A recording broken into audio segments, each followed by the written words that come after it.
Sometimes the best stories in golf aren't found on tour. You'll find them at the back of the range. And here's your host, Ben Adelberg. And once again, welcome to the back of the range. I am your host, Ben Adelberg. This is U.S. Open Week, and this is episode 160. Two great episodes for you this week with lots of content delivered directly from the Virtual Media Center at the U.S. Open. So before the championship starts on Thursday, enjoy this episode featuring the man calling the action for NBC, Dan Hicks. Dan was first in the tower along with Johnny Miller for the very first time in the year 2000 when Tiger won by 15 at Pebble Beach. 20 years later, and after a couple years off when the broadcasting rights went to Fox, Dan is back at Winged Foot with Paul Azinger and the rest of the NBC team to cover the U.S. Open. Winged Foot just happens to be his home course, so a bit of a homecoming for Dan this week. We spoke about the PGA Tour, the Open Championship, Phil Mickelson, of course. We also recapped the action at the U.S. Amateur at Bandon Dunes. That's where I met Dan for the first time. Dan was responsible for me getting my little 6 minutes of fame when they posted the video of Ollie Osborne eating the brownie sundae. I was the one that took that footage, so it was nice of Dan to give me a little bit of a shout-out on the coverage. He also shared some fantastic stories about legends like Dick Enberg and Roger Maltby. Just a fantastic episode. Could not think of a better way to start the week here at the back of the range during U.S. Open Week. Make sure you're following on Facebook, Twitter, and Instagram. A lot of the posts, a lot of the interviews and comments that I'm going to get right from Winged Foot will appear there. So make sure you're following there. And remember, every single episode is available at thebackoftherange.com. So let's kick things off. Let's get started. Dan, welcome to the back of the range. How are you? Always good to be on the back of the range, and I'm doing great. I'm obviously incredibly excited about what's happening with the U.S. Open. Home game for me, so it doesn't get any better than that.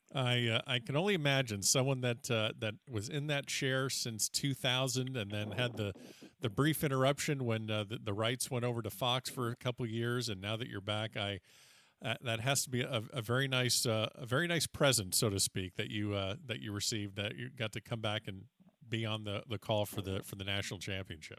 You cannot make it up. I still am pinching myself that it's really happening because I don't think that anybody can recall anything in sports broadcast television rights happening like this happened. And it took this dreaded virus, COVID-19, to kind of get the ball rolling. But that's what happened, and talk started happening. And before you know it, not only did we, because the initial conversation, Ben, was going to do a one-off, for Fox at the U.S. Open at Winged Foot because the time frame had been changed, and a lot of people already know the story. But the talks escalated, and not only ended up, being able to do the Winged Foot U.S. Open in the middle of September here, but also the remaining 6 years on the contract. It's absolutely off the charts incredible. Obviously, lots of things to talk about the U.S. Open that happens this week. This episode's being released during U.S. Open week at Winged Foot. But before we get to that, I want to backtrack just a little bit about maybe your career, and then also just actually where we met for the first time, which was just a few weeks ago out at Bandon Dunes at the U.S. Amateur. So one of the most, let's just jump right into it. One of the most dramatic and probably noteworthy occurrences of that championship was the rules infraction during the Segundo Olivo Pinto and Strafacci match. And, I spent a lot of time with Segundo and his teammate Julian Perico. They both played Arkansas. I spent basically, I felt like 10 or 12 days out there, but I was to the left of 18 on the just left of the green when all of a sudden we see this commotion in that front right bunker, and I obviously don't know how it played out on TV. Viewers and yourself had the benefit of these camera angles, but one of the things that's interesting is it sounds like it was so seamless on how the information was distributed to the viewer, and not just with this occurrence, but can you perhaps walk listeners through how information gets relayed to you, who's in your ear telling you what's happening, how to describe it? I think it's just interesting how that can be disseminated effectively to a listener when I'm sure you have numerous people just in your ear. Yeah, that was one of those that we certainly hadn't seen. Now, we've been through other rules situations and other scenarios on a golf course where we get information, and I'll kind of describe how this one happened specifically, but I'd never really seen anything like this, the way it happened, a caddy getting in there and doing what his caddy did. But it was all kind of prefaced by Bones, Jim Bones Mackay, who was our walker on the ground at the time, made the comment even before we started hearing Tyler Strafacci's dad come over and started picking up that live audio, which was amazing stuff that really kind of told the story and the tenseness of what was happening down there. But Bones alluded to the fact that, hey, this bunker over here is a really testy bunker. A lot of the sand has been blown out of it. It doesn't seem to have a lot of sand in it, so this is going to be a tricky kind of shot. He said something to that effect. He alluded to the bunker that Segundo Pinto was in, so we started the radar was up at that time, but just for nothing like we thought was going to happen. So before you know it, a discussion starts taking place, and we know that there's some sort of rules question here or something being questioned, and then we lay out and we start hearing Tyler Strafacci's dad talk about, I saw him in there, he was in there, he was, had his hands on the sand, he was touching the sand, and then he said the most damning of evidence that he said was, yeah, he talked about it afterwards. That's what's so unfortunate about it. He said something to paraphrase him like that. So we knew that Strafacci, his dad in this case, was the guy, the instigator, to call over a rules official, and then in turn the rules official starts asking, Segundo Pinto and his caddy about it. We had that audio on. And so in the meantime, in my ear, I'm being told that, yes, there is a question about the caddy going in and testing the sand, whereupon Tommy Roy, our producer in the truck, starts getting the replay out and looking at it, and it's a little bit not quite 100% in the initial replay that we saw, that his hand was spreading out the sand and touching the sand. Then we had this, so the truck is searching frantically for some other angle that can really show everybody exactly what happened. And we had this upper view of our plane up above, and you could see that was the video that, without beyond a shadow of a doubt, showed him doing it. And that's when I came in. They were still discussing it. I came in. I felt the need, because of just what everybody, the viewer and everybody, and that I had just seen, that it's absolutely clear, no doubt, that his caddy tested the sand. And it was so apparent. So then we laid out. We let the official come in, and then eventually they decided to give him the hold, and it was done. Right. And that was that. And it was just the most bizarre scene. And Tyler Strafacci was just so, he was blown away by the situation, in as much as he just felt bad for this guy who apparently, by all accounts, is a great guy. And I think the most unfortunate thing, Ben, was that the caddy didn't tell the truth. I think it was, that's what really kind of amplified the situation, and then the rest is history. So, well, it's really interesting, and when you go to a golf event, you're normally behind the ropes. You're outside the ropes, I should say, and there's tons of commotion and spectators and cameras and this, but it's such a odd experience when there's no spectators. And even me being out there for the entire week, you forget that what you're standing around and watching, which is maybe 15, 20 people in the area, this is being broadcast all over the world. And not to defend the caddy whatsoever, but it is odd how you can be out there and you could easily forget about the cameras. Yeah, I mean, you're there looking at screens, and that's your day to day. But I was out there. In fact, after that happened, I kind of had a moment before the semifinals and before the finals, kind of saying to myself, "Don't forget where the cameras are. You don't want to be in someone's line of their shot. You don't want to be in a player's line. You want to make sure it was very interesting after that happened. It was a reminder of like, hey, you're right there in the middle of this. Anything can happen. A ball can come flying around. You have to be careful. I think the atmosphere there is so casual with no spectators. And the U.S. Amateur is always an event that doesn't have a ton of them, but certainly at this case, at this stage, of this championship, there would have been more people than the 20, 15, 20 you described. But I do think that maybe that had something to do with it. It was so casual that he just walked in there and wasn't thinking. Yeah. And maybe wasn't as focused in as he might have been had there been a little bit more activity around him. I don't know. That's just a guess, but the U.S. Amateur has always been one of my favorites to do because of the intimacy of it, the no ropes, our ability as journalists, and you got a great feeling of the same thing out there, Ben. It's just so accessible. All these guys are just, raw, innocent, golfers, young golfers. And by the time you get to the weekend, these guys are playing for a spot in the U.S. Open and the Masters. And I just think it's such a pure event in that respect. It's match play at that point. And so it's always been one of my favorites. So when we got this U.S. Open package back, USGA package back, I should say, that was one of the things I look forward to most was doing these U.S. Amateurs again. Yeah, you mentioned the raw and innocent aspect of these guys. I have lots of great memories from that week, but one that really sticks out for me actually is the guy that Strafacci beat in the quarters, I believe. No, it was semis. Who Strafacci beat in the semis? Aman Gupta from Oklahoma State. I mean, as you well know, they play this really tight match, and Gupta fights his way back. They're tied on the 18th hole, and then he leaves 2 in the fairway bunker. And I see him on the green. He's visibly upset. He's pretty close to breaking down. And I've told him this since then. I was like, I had a camera on me, and gosh, I didn't feel like pulling it up and taking a shot because you were just wrecked. And it was such a vulnerable moment.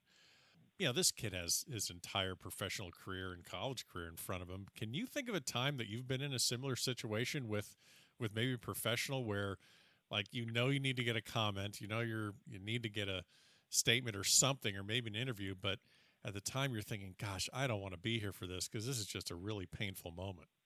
Yeah, several times, and a lot of times, I'm up at the tower. I'm kind of out of there, away from the action. But numerous times, Ben, where our people on the ground, whether it's Roger Maltby or Jimmy Roberts or whoever it is on the ground that has access, Steve Sands, whoever has access to these guys, it can be pretty dicey. The first one that comes to mind was the Mark Calcavecchia meltdown at the Ryder Cup. Oh, I wasn't even at NBC at the time, but Roger Maltby was fresh off.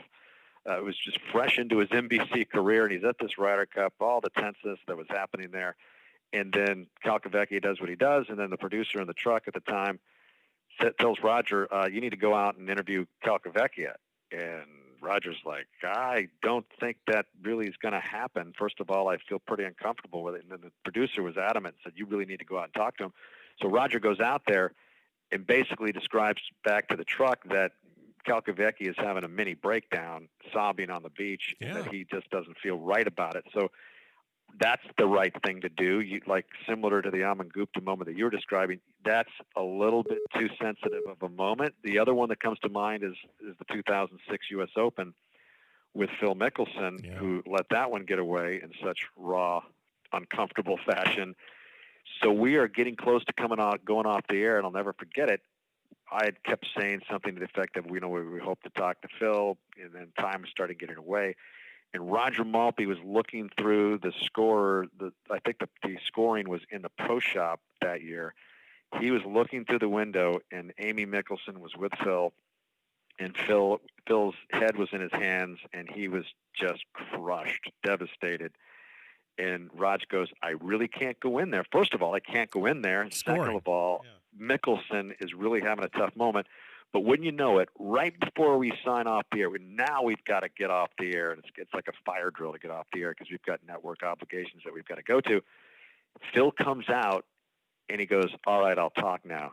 And Roger goes, Phil, that's incredibly, nice of you, but we're signing off right now, and we just don't have time to do it. So that was a moment where Phil collected himself. That could have been one of the all-time great interviews that never happened. But sure, I think you've got to be journalistically responsible, and I think you have to ask. But at the same time, if you've got uncontrollable raw emotion, that's getting in there maybe a little bit too tight and close at times if somebody really is in an uncontrollable moment. Yeah. No, I was in that spot. I mean, fortunately, I've had the chance to speak with him, and actually, that episode is going to air the week after the U.S. Open, and he is outstanding and he's going to have a great career. But at that moment, I was like, nope, that's that's not the spot for me to ask you a question.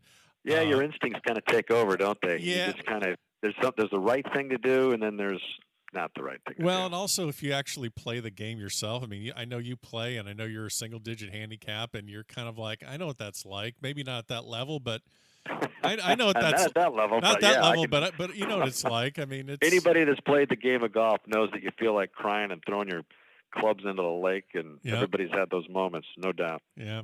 So this year, goes without saying, has been a odd and I mean fortuitous year as far as you getting to the U.S. Open, but everything else kind of went to shit. We could say that on this podcast, by the way. So, okay, great. Yeah, just so you know, I've skated past the FCC numerous times. No, I'm just kidding. So typically in a year, NBC, you guys have your Florida swing, and you got the Honda, Valspar, the Arnold Palmer players. That gets you prepped. You go to the U.S. Open, and then now you're going to the Open Championship, then FedEx and Ryder Cup. That was going to be your year. And you got a little bit of Florida, and then everything really just shut down. And then you don't have anything to do, I guess, golf-related until basically FedEx Cup, and now you have the U.S. Open. How has your preparation changed, and what have you done to get yourself prepped for, obviously, U.S. Open, FedEx Cup? I mean, how have you adjusted your year so that you're staying sharp and you're staying basically in close contact with all the narratives that you need to be aware of? Yeah, the year changed on a dime. Back we were at the Players Championship, and that Thursday first round happened, and then boom, the lights went out on golf and every other sport, really.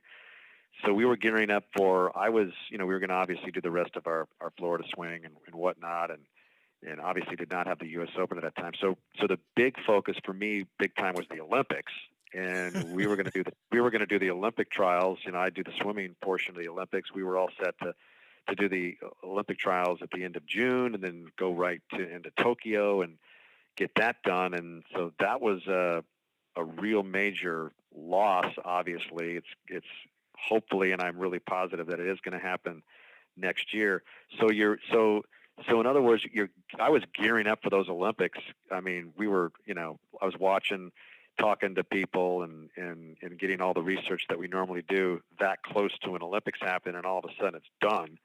And so that preparation has been put on hold big time for now, all of these events that we got coming, and then the golf, they happen later in the summer. But for 3 months, we didn't know what was going to happen, basically. And so I always keep track of golf. I'm just a big fan of it, even when I'm not working it. It's a year-round thing that kind of never stops. So I feel pretty comfortable about going into this U.S. Open, other than the heavy prep on who's in the field. There's a lot of, that's obviously different. It's an all-exempt field, and there's no qualifying. Sure. So there are some people to get to know, but they're really, a lot of times, when you have these, some golf professional from, who knows, Erie, Pennsylvania got in, you have no idea who he is. A lot of these guys are already qualified, so a lot of the names are familiar. So right. I think that has been a plus. The field is 12 fewer than it usually is because of the daylight that's available. They had to make it 144. So the U.S. Open, the FedEx Cup playoffs, everything else was pretty manageable. And so I feel pretty comfortable about that. And then we'll just gear it up for the Olympics again, probably, at the start of next year, when our golf portion is for the most part over with. At least my responsibility for golf is over. So it hasn't changed too much. There'll be some new players for the Olympics next year, but I guess I'll worry about that when I get there. Sure. Yeah. No, I pulled up on YouTube. I love watching or just seeing some of the clips of you calling skiing or speed skating or swimming, because, I mean, I guess the general sports fan probably only pays attention to it during the Olympics, but it sure as hell sounds like a lot of fun. I mean, that sounds like a great gig that maybe most people would think, well, I don't know anything about swimming. Go listen to it and go watch it, because you guys make it pretty damn exciting. I'm just telling you. Well, working with Rowdy Gaines and swimming, I mean, if you can't get passionate and jacked up about swimming at the Olympics, working with that guy, I mean, How much coffee is that guy on? What's that? How much coffee is that guy on? He needs to get on the decaf, because he's plenty pumped up. It's a pleasure to work with him. I've done every single Olympics with him since '96 in the swimming, And I did switch to alpine skiing in the winter. Did speed skating for a while as well for the Winter Games. There's nothing like the Olympics. It is guaranteed drama going in. You know that there's going to be some things that you've never seen happen before. You're, for the most part, introducing a lot of these athletes to America, so it's a fun storytelling mode for me to get into as far as my responsibilities go, to make the people care about these athletes. And then something happens every single time that you never expect, and you know that going in, and that's the thrill of it, this unscripted stuff that happens at the Olympics, and the energy and the electricity that is going on there is tremendous. So doing the Olympics for as long as I've done them has been, obviously one of the real highlights of my career, and I can't imagine not doing them, and I've been lucky enough to be at a place that has held on to the broadcasting rights for the Olympics as well as golf. Yeah, and NBC, obviously, when they lost the USGA briefly to Fox, you guys picked up the Open Championship, which now that's a new addition. I know that your first one was, your first one is at Troon with the Mickelson and Stenson, duel, which couldn't have been any better. And then you've seen obviously Lowry and Molinari and then obviously the speed at Birkdale with a sand dune I'm glad at 13. All right. Now listen, Dan, stop looking at my notes here. We're not in the same studio. How are you seeing this? What's happening here? All right, so I'm going to ask you about that, but I want to ask you also, you get to do now the U.S. Open. You've done many U.S. Opens. Now you've done a handful of Open Championships. I'm not going to ask you to choose your favorite, obviously, but from where you're sitting, is there a way for you to describe the subtle differences between them both? There is now. There didn't used to be, because I'd never even been to an Open, much less broadcast one. And right. I remember when we got the rights to it, after doing 20 U.S. Opens, and then knowing that we were going to do the Open Championship, I remember talking with all the guys that had been there and broadcast it, like Mike Tirico and Terry Gannon and everybody else. They simply said, "You are going to fall in love with the Open Championship." And I said, "Yeah, sounds good, looks good." But I didn't really know what to expect. I got over there to the aforementioned Royal Troon, and we hadn't even started yet on the first round Thursday. I got in, took a red eye over, and went to the course on Sunday or Monday. And as the buildup happened, I told those guys, and I told myself, man, I get it now. It's such a special global feeling kind of event. And the courses that you're on are so old and so steeped in history and so interesting. The towns that they're in, the atmosphere that you're around, I just kind of let it all wash over me. And I just said, man, I get it. And that's before it even started. Right. And then we get to the Mickelson-Stenson duel, and it turns into one of the all-time great duels in the history of major championship golf. And it was just an unbelievable experience. And each and every one since then has done the same thing. Birkdale and Carnoustie and Royal Portrush was just amazing with Lowry winning. It's just so textured of an event. Different from the U.S. Open. That's our national championship. I'm an American. It's special. But the Open is different, and it's got that kind of texture to it that is unique. Now, you couldn't possibly be expected to know how to call these major championships without playing the course yourself. So, there's no way you can't pull it up on, some, PGA Tour video game or something like that. You got to get out there and play the course. I'm sure you've had, in your experience, some time to sneak out and get 9 holes in somewhere. Another impossible question, but why not? Is there one maybe... what's a good foursome that you normally put together when you're out there on site at a championship? Maybe one of your more memorable rounds while you're scouting out the golf course. Well, you're right. We have to experience it, right? We can't just get on the air and talk about it. You have to play it. Right. Even a hack like me needs to get out there and play the tips, on a U.S. Open course. And that was one of the great things we did in our 20 years previous to playing the U.S. Opens or broadcasting the U.S. Opens. We would go out, and I swear I probably played every single course, maybe except one, and it was just unbelievable. People would ask me, what's a golf course like Oakland Hills or Shinnecock? What is it like during U.S. Open week versus the other week. And the one that probably most resembled the way the members play it was Oakmont.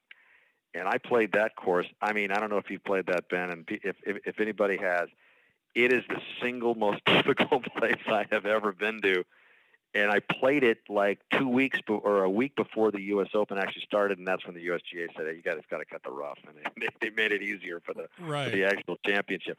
So yeah, we would get out there. I'd get out there with Gary Koch, Gary Koch, obviously PGA Tour 6-time winner. Tommy Roy, our producer, who was a really good player. Tom Randolph, our co-producer, who has played on the UCLA golf team. In a mixed match of other guys, which sometimes included Roger Maltby. He doesn't play as much as he used to, but we would get out there and play. And the USGA was nice enough to let us get out there the week of and just get a taste for what these things are like. I mean, Pebble Beach, my gosh, it was just like the memories are incredible. This time around, I don't really need to because I played the golf course all summer long and have been a member at Winged Foot for, 10 years now. So I feel like I'm ready to roll at Winged Foot without having to play it. But I did play it just, a couple of weeks ago for the last time, along with the rest of the members after they shut it down on Labor Day. So for all the people that are going to be watching the U.S. Open, then that are inevitably probably going to see these guys kind of get knocked around a little bit with the conditions, that might be thinking to themselves, I could probably break 90. I can, I wouldn't shoot 140 like some people think. I could post a decent. I could break 100. They just have no idea what they're talking about, do they? No, in fact, I don't know. You probably remember, and some of your listeners might, is that we used to have a Golf Digest Break 100 deal, this. In conjunction with the U.S. Open. I think we did it for a number of years, and we bring in like a couple celebrities, whether it was Michael Jordan or Justin Timberlake, and we'd have somebody that was chosen that would write in a letter and say, why do you deserve to get a chance to break 100? Why do you love, they would basically have to write an essay, and they would get chosen by some of our people in the Golf Digest editors. And the whole thing was try to break 100. And so you get them out there, and I'm trying to remember if anybody ever did. I mean, most of them were out of it after a few holes. There was just no way. First of all, they were so nervous. The cameras were on them, and they were out on a U.S. Open course. It was such a level of setup that they weren't used to that, even if they were able to get out there and hit some balls and play a couple practice holes, I think the day before, once the gun went off and they were trying to break 100, and you've got to put the pencil on the scorecard, and there's no like, oh, that's good, or take double there because, that's equitable scoring, and all that. It's like the real deal, and it's like a shock, to the system. And I mean, It was unbelievable to watch these people try to wrestle these courses. And so anyway, I think that if anybody has an opportunity to play, it's not, not everybody does, but if you ever do have an opportunity to play a course like that, it's an eye opener. You got to have even more respect for what these guys are doing, because you play your course. Let's say you belong to a U.S. Open course and you play that course, but then you play it set up for the U.S. Open. Totally different animal. I mean, greens firm, rough is up, fairways hopefully running fast and firm. All of a sudden, the thing is just jacked up to a point where you've just got no shot. I feel the same way, where I think that the USGA and the setup is drastically different than what it is on a day-to-day basis. So I'm glad you pointed that out, that you're a member there and that you've seen it in many different circumstances. And what these guys are about to, try and tackle is, I mean, gosh, Hale Irwin +7. I think it was Ogilvy in 06 was +6 to win it. I mean, these are the best. +5, yeah. +5, yeah. And they're like the best players in the world, and they still, it kind of looks like it's going to be like that again. Before I get to Winged Foot more, I can't skip over the Ryder Cup. It's arguably one of my favorite events. I think it is my favorite, truthfully. Walker Cup is starting to become my favorite, I think, but Ryder Cup is just something that, obviously, of any golf event, I'm guessing that's the one that you just can't have. You just can't have it unless there's fans there. I mean, there was no way we could do a Ryder Cup without fans at Whistling Straits, was there? No, and I think that the players let the PGA of America and everybody else know that in the early going because they knew they didn't want this event to be tarnished. And I'm not saying that, it was going to ruin the event for future years to come, but it would be so different than the regular tour events with spectators and no spectators than a Ryder Cup with no spectators. It absolutely is fueled by the fans. No one cares where it's played. It could be played in a parking lot, a muni, a nice club, doesn't matter. It's all about the fans and the reaction with what they're seeing. And if you're not going to get that fan reaction, the Ryder Cup is going to take on a whole different meaning. What would happen to Patrick Reed shushing the crowd? What would happen to Ian Poulter chest bumping, Medina, fist bumping his chest? It's just so different. And so the right move was made. No way they could have done that. And I think that in the end, they wanted so desperately to have it, but in the end, the right decision was made. Yeah. Which Ryder Cup maybe were you at that you were thinking to yourself, okay, we're not in it's not nasty. I mean, it obviously Kiowa kind of had that little bit of the war in the shore feel where it was a little bit testy there. I know you're there for that, and there have been plenty other ones. Obviously, the comeback in Brookline, the comeback at Medina, but can you remember back to a Ryder Cup where not the players so much, just the size and the scope of the fans and their enthusiasm, where you were like, okay, we're kind of at the limit now to where this can be contained. It's getting close to over the top. Yeah, it's like, all right, it's good, but we're really close to having it tip over the edge. Yeah, I've done every Ryder Cup since '93, and that was at the Belfry, and that was fine. And I think the one that really hit the edge, Oak Hill '95 was great. '97 Valderrama, great. The one that comes to mind that kind of went to the edge, and then I think had the PGA of America wondering, do we need to cut off alcohol sales or whatever, was '99, was Brookline. Okay. It was so intense, and obviously it matched the biggest, final day comeback in Ryder Cup history. That was the one, and those Boston fans, they're great, but they could really kind of like to go over the edge once in a while. I remember playing an outing the next day after it was over, and you could still smell the champagne on the green, on 18. It was so unbelievable, such incredible theater. But I think that was the one where, okay, we got on the edge here, but we don't want to ever get to a position where something really unfortunate happens. And obviously that was a long time ago, and they went on and obviously played more and more Ryder Cups. But the one that's I think got them pretty concerned is the upcoming one at Bethpage, back in New York. And I think that is going to be an interesting. And I know they're thinking about alcohol sales and all that, but. That we'll see. But I think the PGA of America is all over it. I think that they're not going to do anything that would endanger anyone or take away from the fanfare of the event and the fans having a good time, and because that's what it is all about, like we just talked about. But '99 Ryder Cup was one of those events where oftentimes during the telecast, it was such compelling theater on that Sunday that I remember I was working with Bernard Gallagher in my tower, and I remember telling myself and him, "Hey, let's take a deep breath because what we're seeing here is pretty historic." So in the end, it was. Oh yeah. That time, obviously, it was really the last time a lot of us were able to see Payne Stewart. He won the '99 U.S. Open. Then this is basically the 20th anniversary of your start with the U.S. Open, being in the tower with Johnny Miller, and you replaced Dick Enberg. I mean, I remember. I mean, I'm in my mid-40s, so I remember a lot of calls of Dick Enberg's. I mean, he made the call on Payne Stewart's putt, and this guy, kind of like you, covered everything: golf, tennis, football, Olympics, and just one of the greats. Can you share one thing that you've learned from Dick Enberg that's still stuck with you 20 years later?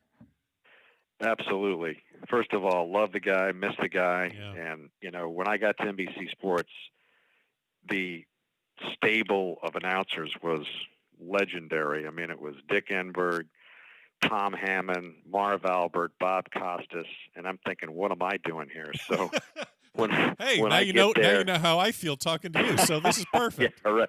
So I get there in '92, and I'd never done any play-by-play, but I knew I wanted to do it, and NBC was nice enough to hire me anyway, thinking I would be fine with that, even though they needed more studio people at the time.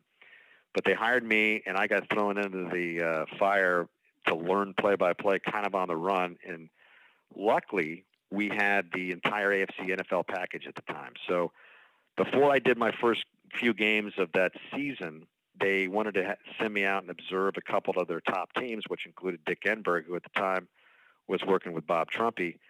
So I'll never forget, I just told myself, I can't believe I'm going to meet this legend and get a chance to hang out in the booth with him and ask him questions about how he gets it done. But he could not have been nicer. I get there, and he just invites me in, so welcome and funny and charismatic. And I'm sitting there in the booth with him, and after it's all over, the weekend's over, and I've sat in the booth with him, watched him work. He gives me his number, and he says, take a picture of my depth chart here. This is, just in case you have any questions, here's my number. Call me if you need anything. And it was just like, I'll never forget it. And I've always tried in my career as it's gone on to remember that and to just kind of, you're stepping up the ladder, reach down the ladder and pull somebody else up and give them a little bit of a help, like Dick gave me. And one of the things one of the greatest pieces of advice he ever gave me was be prepared for anything, do your preparation, know the players, know the stories, cold, be ready to celebrate them and tell them. But he says, you got to let the game come to you. You got to let the event come to you. Don't be so quick to just unload all of the information you have. And it's easy to try to do that when you prep so much. And I still find myself guilty of that sometimes. Like, oh, God, back off on that. Let the action take priority. And I always can kind of hear his voice speaking to me to tell me that, to just say, let the game happen. That's, that takes ultimate priority. And then if you get into a blowout, if you get into a game that needs some help, then you can start, sharing some of that other information that might, need to be woven into the story. But he was a fantastic guy, a legend in the business, and even a better person, and I'll never forget him. Yeah. Wow, that's a great story. Yeah, I can still in my head can just hear him over and over calling that putt that Payne Stewart won. So Ben, I was on that. That was my last year on the ground. I would have the privilege of doing the interview at the U.S. Open on the green after it happened. That was the last time I got to do it because I took over for Dick the next year in 2000 when Tiger did his 15-shot romp. But I was on that green when Payne Stewart sank that putt. And to this day, that's the greatest, in-person golf moment that I can ever remember. Wow. The energy on that green as I walked over to get set up for the presentation, I was 10 feet away or less than that from Tracy Stewart and Payne embracing and hugging and the tears rolling down their cheeks. Yeah. And I could hear him say, I did what you told me to, Lovey. That's what he called her. Yeah. I did what you told me to. I kept my head down. What she told him to do while he was putting, and he just sank a putt to win the U.S. Open, and he had just come close the year before at Olympic Club, and it was all these stories kind of colliding, and I just remember being on that green with all that energy, and the first question I asked Payne Stewart as we came live back on the air was, hey, something to the effect of, guys dream about having a putt to win the U.S. Open. You just made it. And he just had a whoop holler come out of him, and it was just incredibly, it was just unforgettable. And that moment, Payne Stewart remains just one of my all-time great moments in this business. Did you? So you're talking about keeping a couple things back. Don't unload all of your notes. So let the story, let the game come to you. So I'm guessing it's harder for you during a blowout to fill time strategically than it is when you have 7 guys tied for the lead and we're going back and forth, cutting to this camera, that camera. Maybe I'm wrong, but what's more difficult for you trying to balance? No doubt. You're absolutely right. It's a lot easier when you've got great drama. Okay. And you don't need to say as much. You don't need to get involved as much. You let the pictures and a great director like we have, and just let them take the pictures. let the drama, and the less you say, and a good producer, in this case Tommy Roy, reminds us of it all the time. The less you say, the more tense the moment becomes. And we have a saying where we say, let's listen. And Tommy will get in our ears and he'll push the all button so all the announcers can hear it. Let's listen. And Nice. Everybody lays out. And we've done that numerous times. Hopefully, most of the time, we've done a pretty good job with it. But there's no doubt about it. You're not hearing something. You're hearing announcers chirp. I mean, what can we possibly say at that moment when Tiger's over a putt, maybe a Torrey Pines to get into a playoff with Rocco, for example, or on and on and on.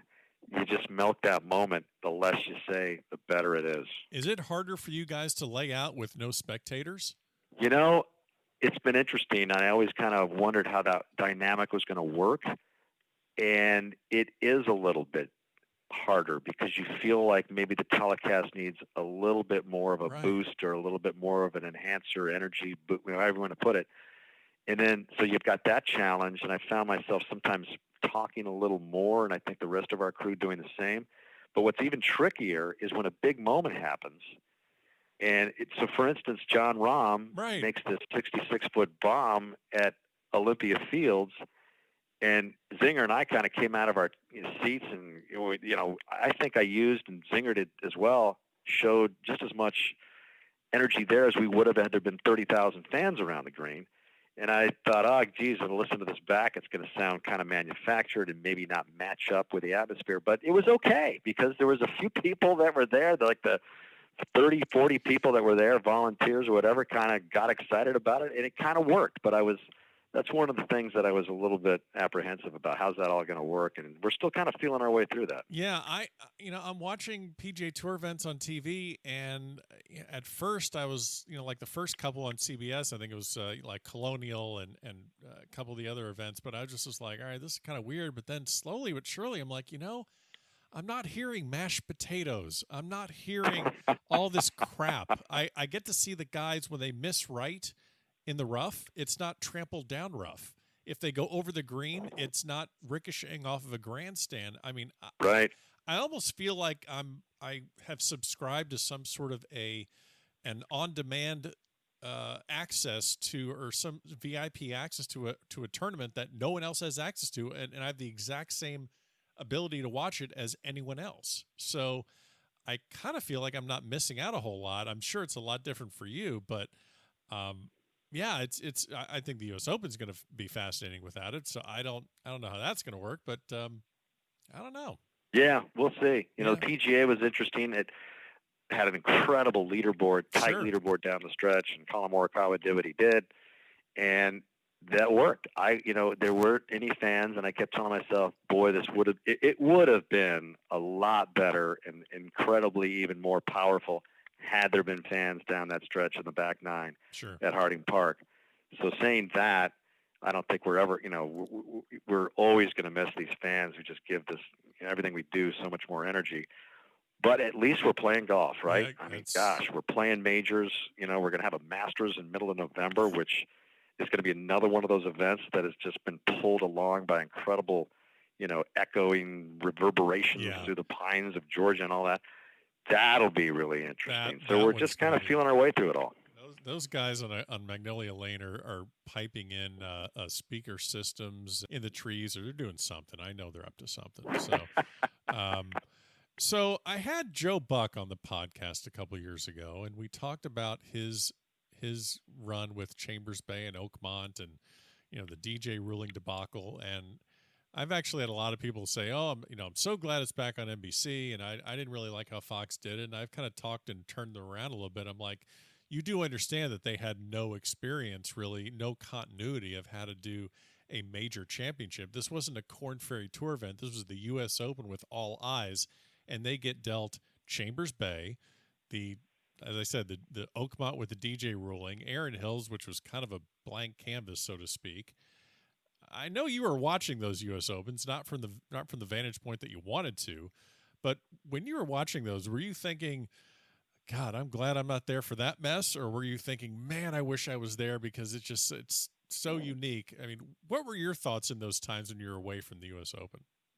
Yeah, I think the script and the situation that Fox was given was just about impossible at the beginning. Not only are they starting from scratch and they have no kind of regular golf programming to kind of get warmed up, and oh, by the way, we're going to come out of the gates and do a U.S. Open, and you're going to do a U.S. Open at Chambers Bay. I remember we did the U.S. Amateur at Chambers Bay years before that 2015 Open, and I'll be honest, I don't care for the golf course. I think that there's a lot of, and we don't need to get into the specifics, but I just don't really.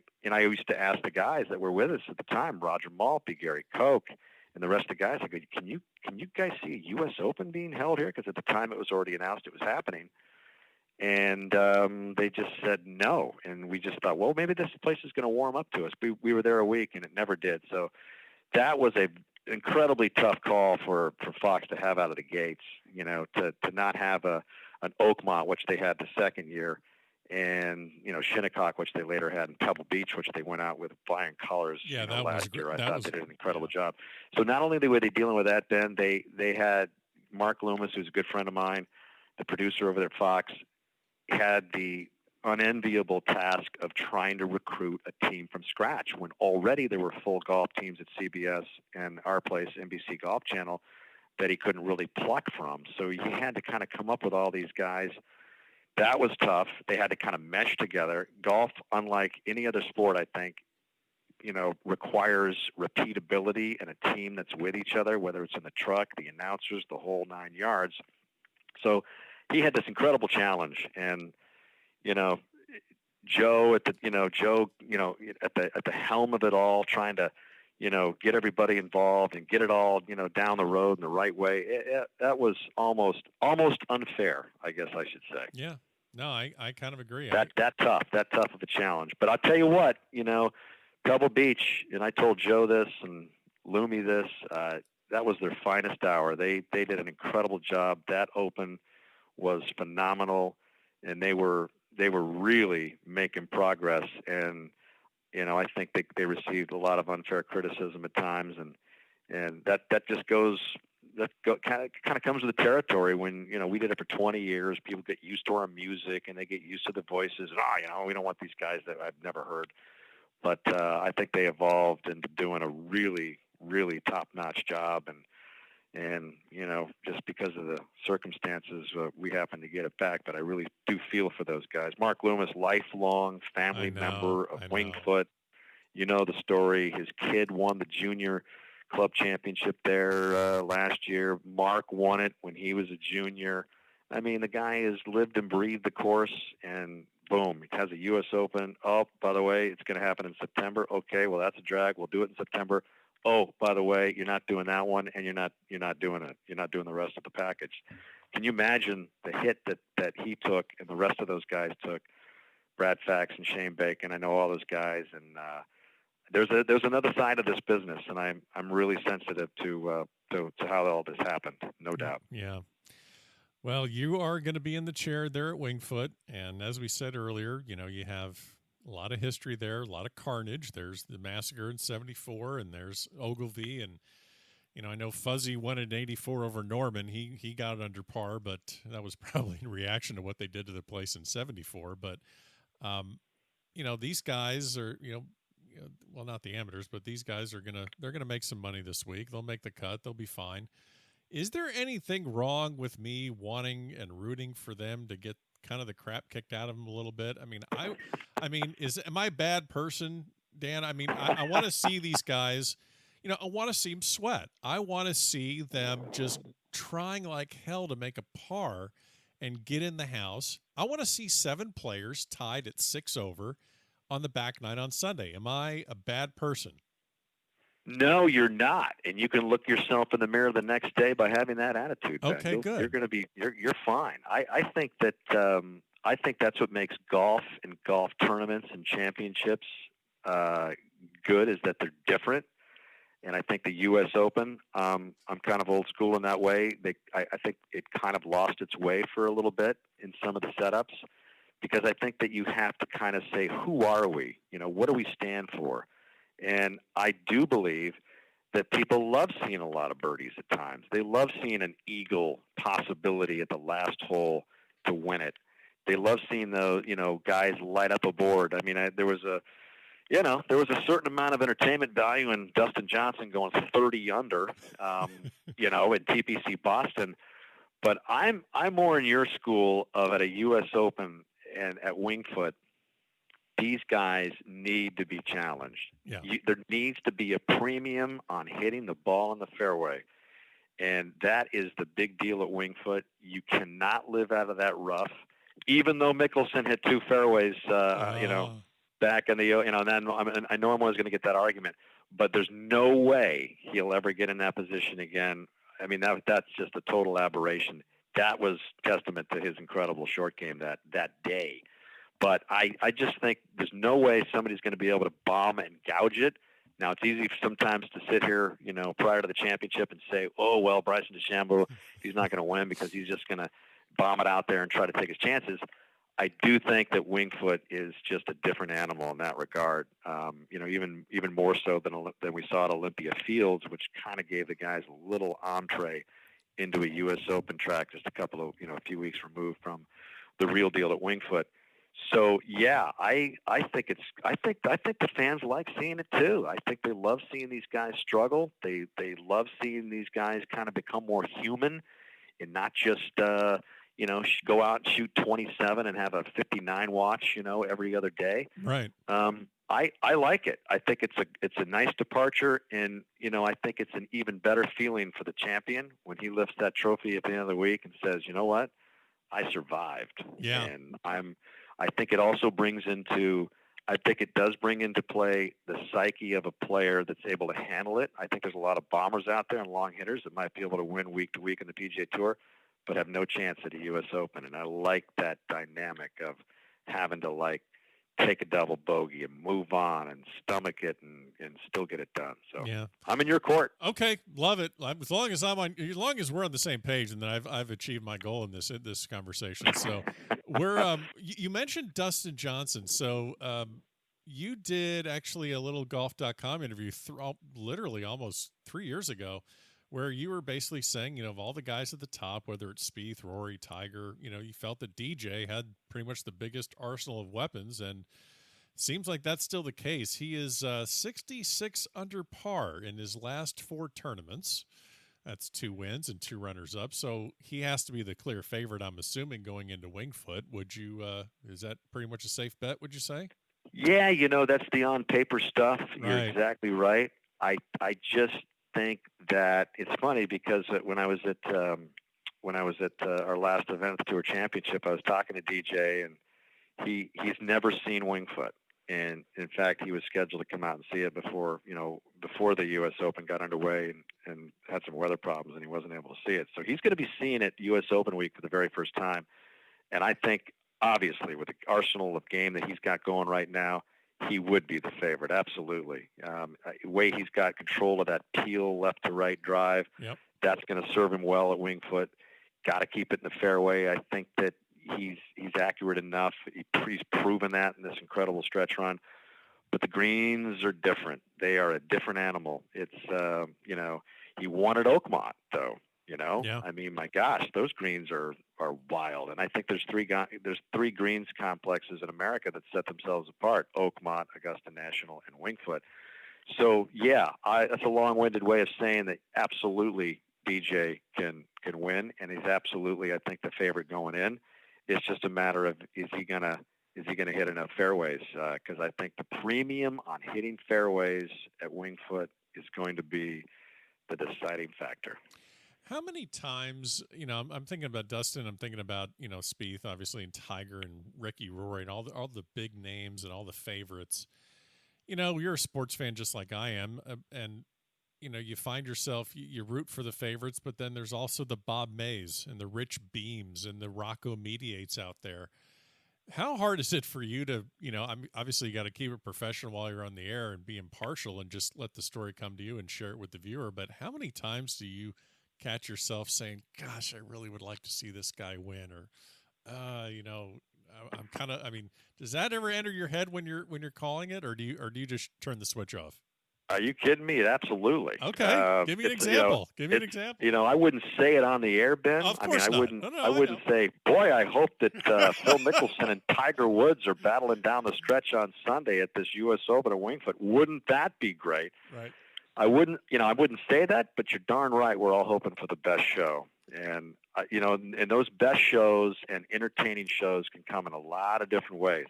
Yeah, it can be. I think the most gripping story obviously would be Phil Mickelson getting in the hunt at the U.S. Open at Winged Foot at the age of 50 after it was the biggest train wreck of his career coming down and all of his 6 runner-ups. Yeah, that would be choice number one. But that doesn't mean there are not other choices. There's nothing like a Bob May type going up against a Tiger Woods. That's great stuff. There's also our business, the great scripts come in all ways, shapes, and forms. I mean, sometimes the greatest thing is to have a villain in there against the good guy or the favorite or the guy that everybody's pulling for. So you've got all these different scenarios, and that's what's great about what we do is we don't know what it's going to be.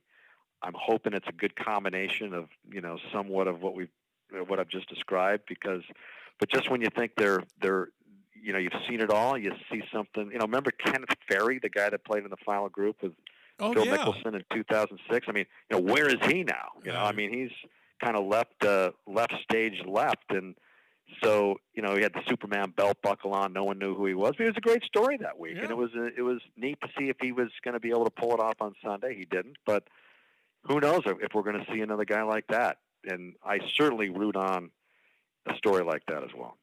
Well, let's get you out of here with just a couple more fun ones here. So you're at these incredible championships, and when the tie gets loosened, when you're at a PGA Tour event or major, and you're done for the day, who is the best hang? Who's got the best stories? Who is always good for a fun conversation where you should probably call it a night, but damn it, the stories are too good. Let's get another round of beers and keep it going. Well, I don't think I could tell you anybody but my man Roger Maltby. Yeah, I knew you were going with Maltby because I'm just thinking to myself, there's no way. On this NBC Golf road, which I've been on now for since '92, I've had more dinners with Raj than anybody else by far, and that doesn't mean there's other characters mixed into the mix. David Faraday, Jimmy Roberts, who's a great dinner companion as well. I like guys that after air we can kind of exhale and like you said, have a drink, have a glass of wine, have, as Raj would put it, have a little cow in red, and he's into that. And so he's the guy. He's got a million stories. And here's the deal. I've heard most of them 30, 40 times, but every time he starts to tell them, I'm like, oh, geez, here we go again. It might be somebody else at the dinner table or a bartender that wants to hear it. And I'm like, oh, geez, again. And then as he starts telling it, I'm like, I'm just reeled in again. You're he laughing tells them again. so. He tells them, I'm laughing again. We're roaring, and so he's the guy that that I've had more dinners with and shared more dinners with anybody. We're on the same, kind of let's get there, right after air, and let's have a couple drinks and then get out of there and get home. And he didn't always used to do that. He used to run a little harder when he was playing, actually, which is pretty funny. But those are the stories that he tells, and those are the funniest stories. And then when David Faraday gets in there, oh, good Lord. And the dynamic between Faraday and Raj is pretty hilarious, and that's when I just kind of sit back and just enjoy the show. You lay out is what you're saying. I lay out, exactly. I know when to hit the mute button, and that's one of them. Oh my gosh, I can just imagine an evening with Maltby and Faraday. Oh God. The best stuff happens in the commercials, by the way. Faraday is hilarious.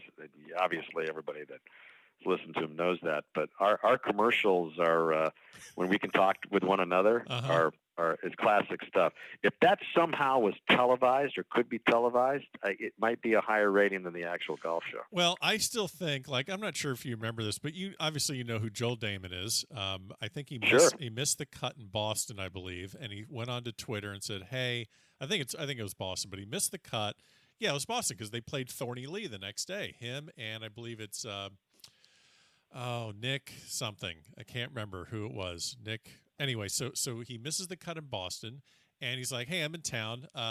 He threw it up on Twitter. Let's get a money game going. And him and one other pro met with two guys at Thorny Lee, which is the home club of, Matt Parziale and Shannon Johnson, both USGA Mid-Am champs. And it blew up on Twitter, and people were following it. They had like 30 people following with the club. I think you're going to see a lot more things like that.